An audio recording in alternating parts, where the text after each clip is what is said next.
एरिस्टोटेलियन logic के concept को use करते हुए एक्सरसाइज 2.4 के क्वेश्चन करते हैं। तो स्टार्ट करते हैं। हमारे पास क्या है, construct the truth table for the following statement. Given क्या है हमारे पास, construct the truth tables for the following statement. Statement क्या गिवन है, P देन निगेशन P, और फिर हमने क्या करना है, P देन Q। तो आइए स्टार्ट करते हैं। अब हमारे पास सिर्फ अभी P Q की बात हो रही है, तो मैं क्या करूँगी, स्टेटमेंट P Q लिखने का क्या तरीका है, मैं क्या करती हूँ, P 2 दफ़ा ट्रू लिख लेती हूँ और फिर 2 दफ़ा फॉल्स, और Q लिखने का क्या है, अल्टरनेट, यानी ट्रू फिर फॉल्स फिर ट्रू और फिर फॉल्स।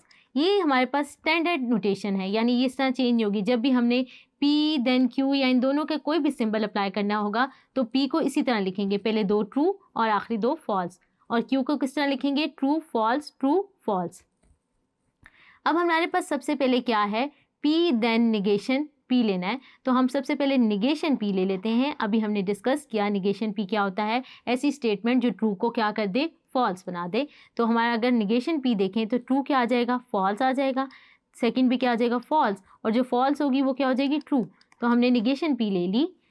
अब हम क्या करते हैं, P देन निगेशन P ले लेते हैं। अगर हम देन सिंबल की बात करें तो वो क्या करता है, ट्रू फॉल्स जो है वो सिर्फ फॉल्स देता है, बाकी सब क्या देता है, ट्रू देता है। तो मैंने अब क्या करना है, P देन निगेशन Q लेना है। तो अब मैं यहाँ देखती हूँ ट्रू फॉल्स क्या आएगा, मेरे पास फॉल्स आएगा, क्योंकि जब हम देन अप्लाई करते हैं तो कंडीशन क्या है, P देन Q का आंसर क्या आएगा, यानी हमारे पास ट्रू फॉल्स होगा तो फॉल्स आएगा।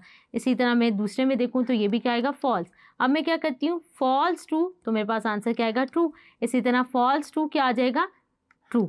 मैंने ये ले लिया। अब मेरे पास क्या है, मैंने क्या करना है, P देन Q फाइंड करना है। P देन Q इसी तरह फाइंड होगा। अब मैं क्या करूँगी, ये P है और ये Q, तो मैं इसको हटा देती हूँ।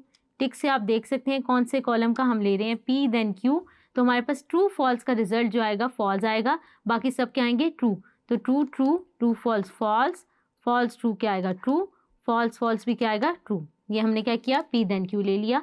इसके बाद हमने इन दोनों के दरमियान, यानी इस दोनों कॉलम के दरमियान क्या ले लेना है, और ले लेना है। तो आइए लेते हैं, इसको लिख लेते हैं। और में हमारे पास क्या होता है, फॉल्स होता है, बाकी सब स्टेटमेंट क्या होती हैं, ट्रू होती हैं। तो हम ले लेते हैं। तो हमारे पास क्या आएगा, फॉल्स ट्रू क्या आएगा, ट्रू, फॉल्स होगा, ट्रू होगा और ट्रू। तो हमारे पास क्या आ गया, P देन निगेशन P और P देन Q, जैसा कि आप अपने लास्ट कॉलम में इसके रिजल्ट को देख सकते हैं। तो बच्चों, आपको लॉजिक के सिंबल यूज़ करते हुए ट्रूथ टेबल को अंडरस्टैंड करना आया होगा। शुक्रिया।